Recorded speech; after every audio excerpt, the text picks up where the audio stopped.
Hi, so today we're going to be looking at the recent Petya outbreak. This is a new variant of some well-known ransomware which also utilises some of the exploits that were used in the WannaCry attack, namely EternalBlue and Double Pulsar, which were stolen from the NSA and leaked by shadow brokers. So it's caused quite a lot of devastation so far. It's hit Russia and Ukraine particularly hard. In Ukraine, there's a lot of government organisations, banks, state power utilities, their airport and their metro system. The monitoring system at Chernobyl was even taken offline, and also firms across Europe and the US. So we'll jump in and have a look at the ransomware sample. The first thing I'll do is just download it from VirusTotal.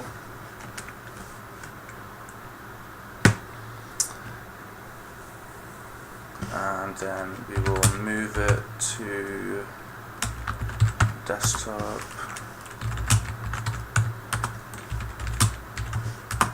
Okay, so we can see it's Windows 32 executable DLL. It's a DLL file, so we're going to need to run it through the console. I'll just have a look to see what the current status is in VirusTotal. Meanwhile, we'll have a look at the portable executable information. Okay, so it's currently detected as 49 out of 61. Yesterday, after the outbreak, this was very low. I think it was sitting around 9 or 11 out of 61 whenever I first checked it. Okay, so PE scanners run through. We can see we have our MD5 and our SHA-1 hash values there. Our imported DLLs, so crypt32, it's a good indicator of what it's going to be doing. Net APIs, likely we're making some network calls. You can see here the list of suspicious IAT alerts, crypt encrypt, creating files, even get file size. So and socket, send, receive, etc. for the network activity. We can also just have a look at the strings in there at the moment.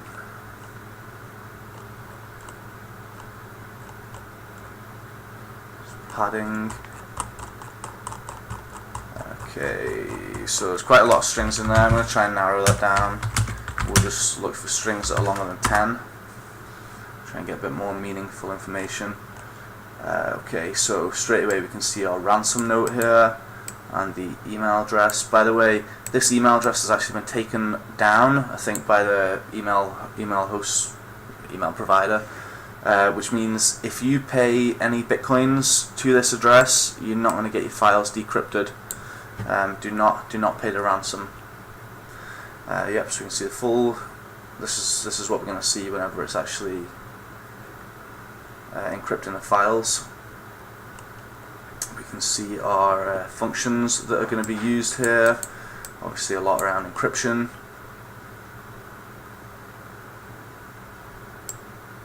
Okay, this is how we're going to want to run the actual ransomware for detection. Now you can see here as well, accept end user license agreement. I'm not too sure exactly what it's going to be doing that for. It looks like it's going to be scheduling a shutdown operation. Here's a Bitcoin address that they want us to send the ransom to. Okay.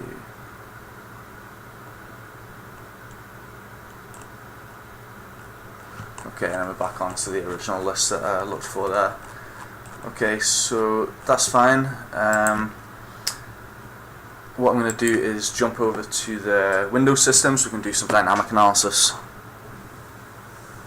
Okay, so we're over on the Windows system now. Rather than just jumping straight into dynamic analysis, I'll just open this up and have a quick look in IDA Pro.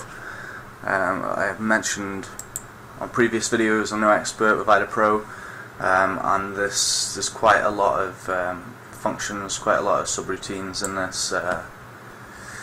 this malware, which make it quite hard for me to analyze in great detail in IDA Pro at this stage. We see here at start address, we're seeing that the Microsoft enhanced RSA and AES encryption is being used. Not really telling me much apart from it's definitely a ransomware sample, but if we're just having a look through some other addresses, this could be to do with the Bitcoin address there. What it might be worth doing is I will open the view, open subviews and names, so we can have a look and we can drill down into what if we find a name here which looks like it's important, something that we want to analyze in more detail, we can go and zoom into it. We're seeing a lot of the same stuff that we just saw whenever we ran strings. So here's our network connection stuff. I put maybe drill down into send, and we can see where that's coming from in the code. I'm not too sure what it's doing.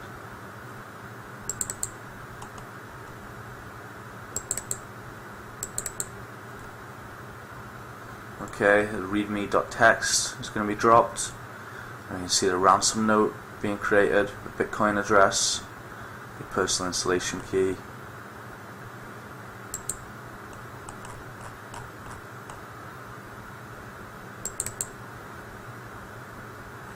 Okay, as I say, this is something I'll need to return to and have a look in a bit more detail myself once some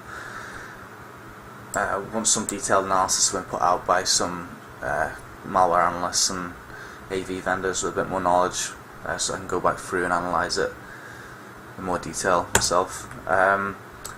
We'll have a look and just try and see what the ransomware looks like when it's running then. So I'll open a couple of dynamic tools here. Wireshark open to capture the network traffic. I'm going to open Process Hacker so we can keep an eye on processors spawned, and also Process Monitor with a filter for process create so we can see the processes that are created. And I will take a registry snapshot before we start doing anything. I'll not open flypaper on this instance, so that's fine. We'll take our first shot and start the network capture, traffic capture.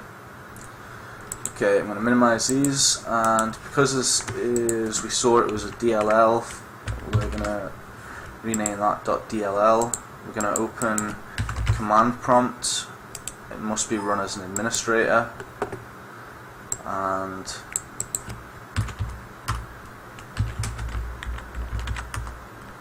we're going to go into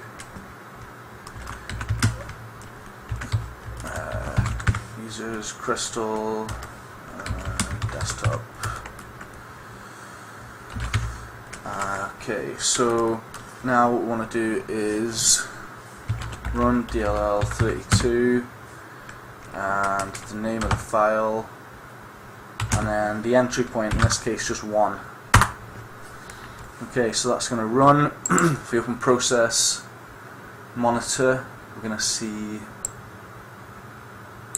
processes created here. Scheduled task is running.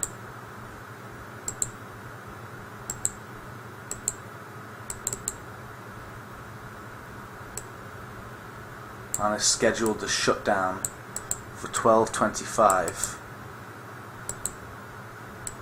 Okay, that's fine. We can see our run DLL running here. If I go into this, you can have a look in memory and have a look at the strings. So we can see that there's a lot of strings in this. Already we're seeing the email address, which at the moment is blocked, so do not send any bitcoins to. We've seen a Bitcoin address, a ransom note, files like the file extensions which are going to be encrypted, and the indication of what library, the Microsoft enhanced RSA and AES cryptographic provider, being used for the encryption. You can see the task being scheduled here, and delete journal. I think this is part of the malware actually looking to cover its tracks. As far as I'm aware, it does delete kind of the logs to make it hard to do any analysis or analyze to see what's happened to the system. What else do we have here? Process call create. Okay. We have our functions which are being used, and the DLLs which have been imported. Again, ransom note, please reboot your computer. Okay, so we're seeing a lot of the strings that we just saw whenever we actually ran on the Remnux system. Some IP addresses shown in here. It's important to note that although this uses double pulsar and EternalBlue exploits that WannaCry used, it actually uses, they're obfuscated just using XOR to try and bypass detection. But unlike WannaCry, this version of Petya, it tries to spread internally within networks rather than externally, like the WannaCry ransomware did, which is probably, will probably explain kind of the slow spread of it, and the fact that a lot of organisations will have actually updated their systems after the WannaCry attack, but probably not enough. I think we'll see that this might be even a more successful ransomware attack because there appear to have been less mistakes made at the initial inspection. Okay. File extension stuff there again.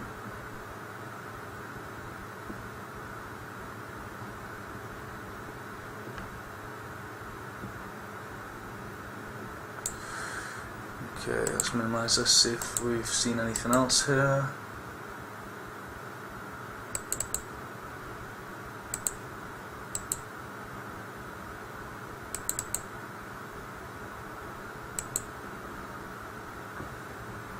Okay, I'll take another snapshot of the registry, just see whether there are any notable changes in there.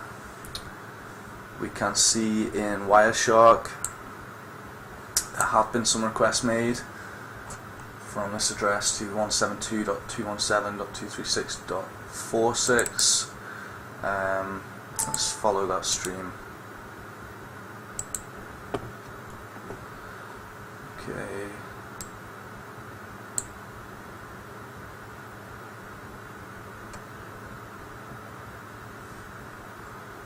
Okay, so I'm not sure what that's retrieving.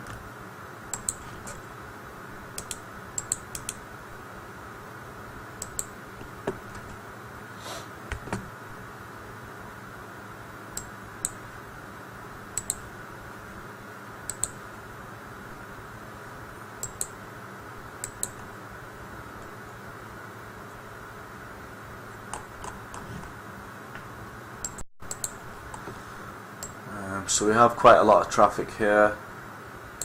We're seeing here this admin $. I know this was related to the malware. We're seeing some TCP and HTTP requests there.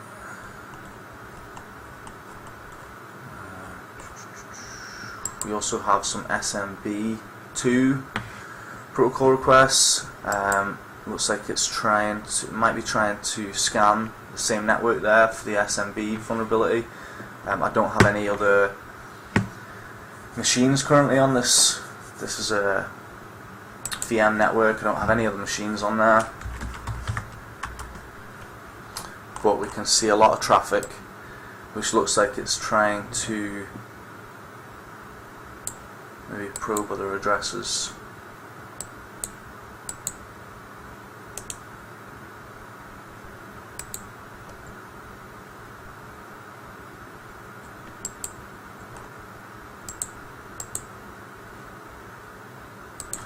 Okay,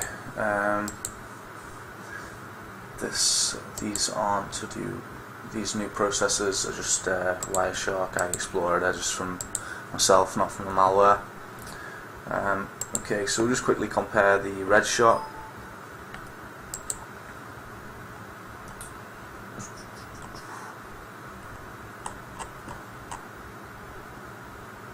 Okay, so we know that the task was scheduled to run the shutdown, which is when the encryption is going to start.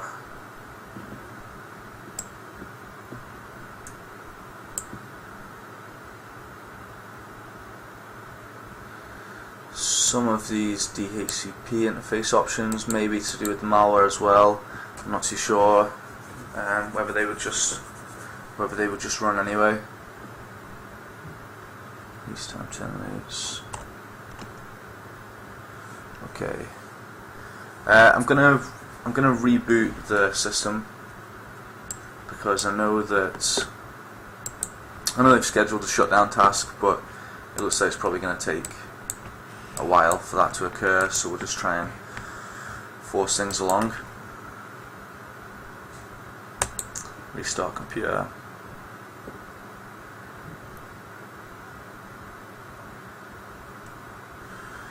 And force restart.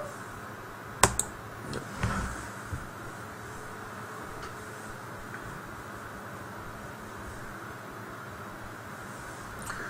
Okay, so on the system boot here, alright, you can't actually see it properly, there we go.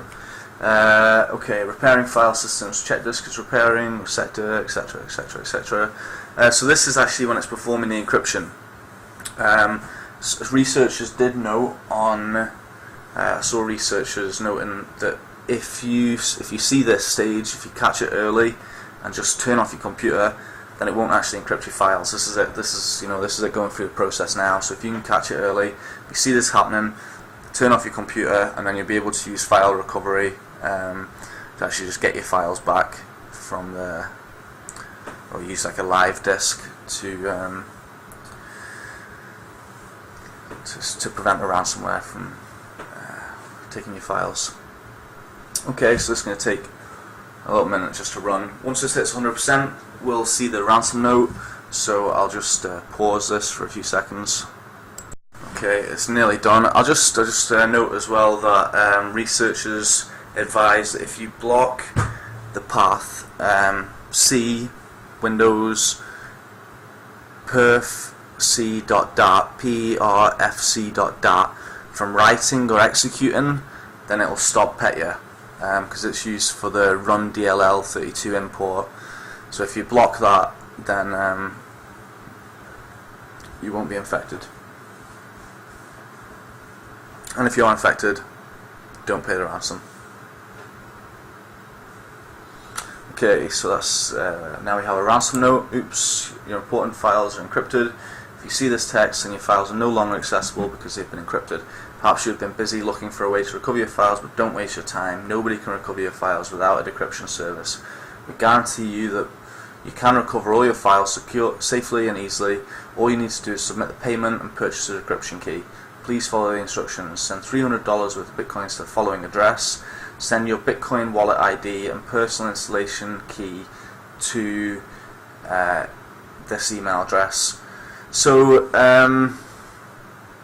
again, they kind of took the same sort of route as WannaCry in the sense that they didn't use multiple Bitcoin addresses. They've set up a better system for tracking payments, but unless they've got some automated way of checking that, that could have potentially been done better. On the plus side, it will be very easy for the security community to monitor how many people actually pay the ransom, because there's only one Bitcoin address by the looks of it that we need to keep our eye on. So as I say, this email address is currently blocked by the email provider, so sending the ransom will not get you your result. Okay, so yeah, we're not going to get back into that. System's locked down.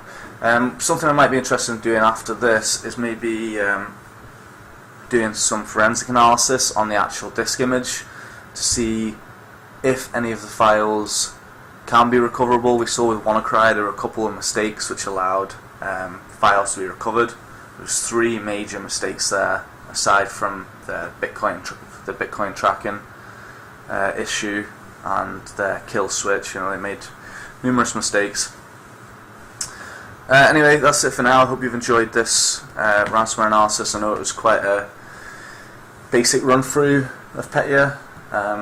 If you have any questions or any feedback, anything I've missed which you think is important and that I should know about, then please leave a comment and like and subscribe. Alright, thank you.